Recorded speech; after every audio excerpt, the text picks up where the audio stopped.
iyo qodobka iyo qodobka xeer number 14 ee 2011 iyo xeer number 2001 iyo lifaaqyada koowaad labaad ee wax ka bedelkii kaabista lagu sameeyay xeerka iyo xeerka 2007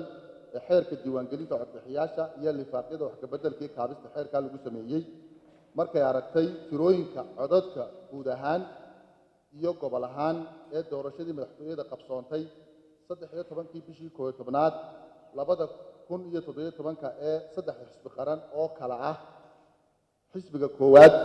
xisbiga ucud oo helay 23,141 cod una dhiganta 4.17% iyo xisbiga kulmiye oo helay 305,909 cod una dhiganta 55.1% iyo xisbiga wadani oo helay 226,029 cod una dhiganta 40.73% markay u cadaatay inaanay jirin wax cabasho ah oo ku saabsan natiijada kumeel gaarka ah ee ay ku dhawaaqeen guddiga doorashooyinka qaranka iyo guud ahaan hanaanka doorashadu u qabsoontay oo ay maxkamadda u soo gudbiyeen xisbiyadu muddadii sharcigu dhigayo oo ah 7 maalmood gudahood kana bilaabanta maalintii natiijada kumeel gaarka ah lagu dhawaaqay sida ku xusan qodobka 66 faqradda koowaad ee xeer number 2001 markay hubisay xisaab ahaan iyo sharci ahaanba dhammaan qoraalada raadraaca ah ee xafiiska guddiga doorashooyinka qaranka iyo natiijada kumeel gaarka ah ay ku dhawaaqeen 21 bishii 11aad 2017 markay aragtay qodobka 66aad faqraddiisa saddexaad ee xeer number 2001 oo sheegaya in maxkamadda sare marka ay hesho qoraalada raadraaca ee xafiiska dhexe ee komishiga doorashooyinka qaranka isla markaana hubiso xisaab ahaan iyo sharci ahaan doorashada inay ansixiso natiijada doorashada madaxweynaha iyo ku-xigeenka markay aragtay dhammaan asbaabta kor ku xusan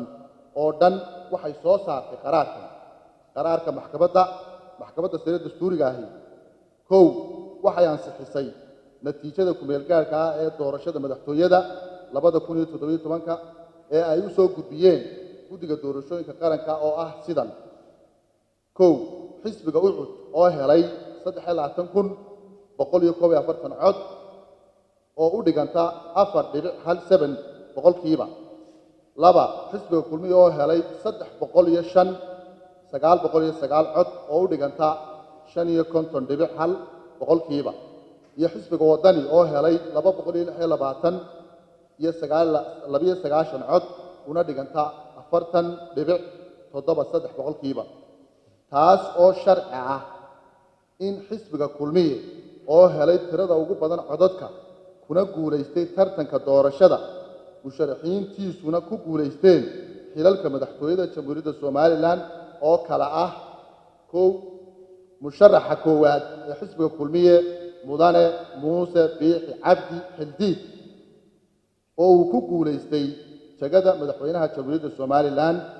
laba musharaxa labaad ee xisbiga kulmiye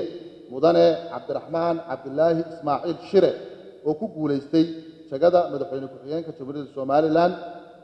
qaraarkani waxa uu soo baxay maanta oo ay taariikhdu tahay 28 bishii 11aad 2017